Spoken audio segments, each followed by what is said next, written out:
For me, showing up would be being in my weekly meetings, being accountable, showing the other people in my group that I'm accountable, and being a support system for the other women in my group who are going through things that I'm going through. What I've learned over, the past year is how much more productive it was for me to have that group and to have those other people like supporting me and stuff.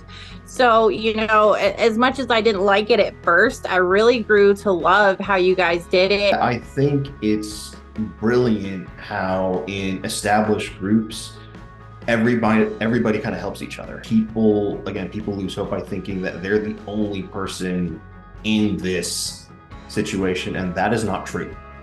There are many others who are also going through this, and let us all help each other. My hardest day was probably my first day. Not knowing who I was going to meet or if I was going to be judged. Even though it's easier to talk to somebody that you don't know, that you have something in common with, versus somebody that's in the house that's going to judge you. And that was my hardest day. I was going through a lot then. My hardest day at groups would have to have been the day that I became homeless. It was a really hard day, and I would say it makes me emotional talking about it. I would have to say the first people I called was groups, my counselor, and they got me hooked up with shelter almost, that day. I was able to get me and my kids into a safe place. That was a really hard day, and groups made it 10 times easier. I'm not gonna lie, the first month of groups, I didn't stick with it because I didn't work it.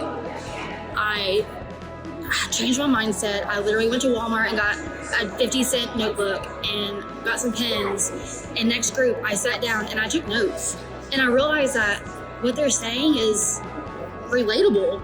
Once I paid attention and once I related it to myself, I was able to realize that it's going to work as long as I stick with it. I'm going to trust the process. I'm going to trust the people that I'm working with and that are working with me. I'm trusting the process. Period. I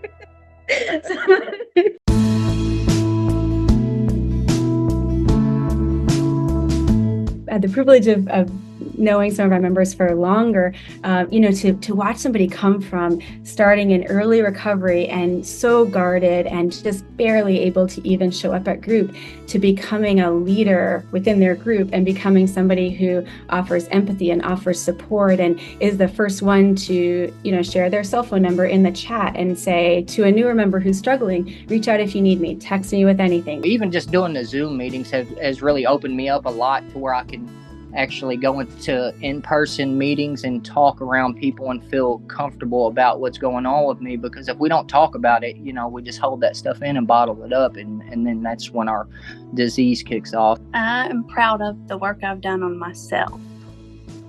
I am. I've come a long way. I have a schedule now, let's say. I don't sleep all day. I get up every morning, have a routine, and I stay on that routine, and it helps a lot.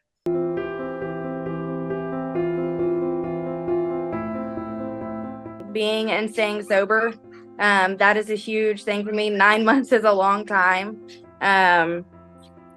Being able to put my family first, I have been able to do so many things and meet so many goals, like getting my own place, getting a car, and now just enjoying my family life with my children. The best part about my life today is I wake up and live life on life's terms. I no longer need anything to get through the day. I'm happy every single day. I'm not sick. I have everything I want, and I've made my family proud. And that means the world to me. Keeping the sobriety and feeling great about it, not questioning it, not giving it a second thought. It worked off the back, and I just see myself going forward. It's changed my life around tremendously. I can function, I can keep a job, I've actually got bills that I pay on time every month. I've got my own cell phone. I've had I've had this number here for the last 2 years. I've never kept a phone number for 2 years ever, being out there in the madness. So like, I'm super grateful for it. Being sober with my kid, being able to go to the park and not worry about, is this high gonna wear off while I'm here? Am I gonna have to take another one of my pills to enjoy this next couple hours? Now I'm able to go out drug-free and enjoy my time with my kid, and I remember it. I don't remember a lot of the first year and a half of his life, but now I remember almost everything that's happened since November 15th.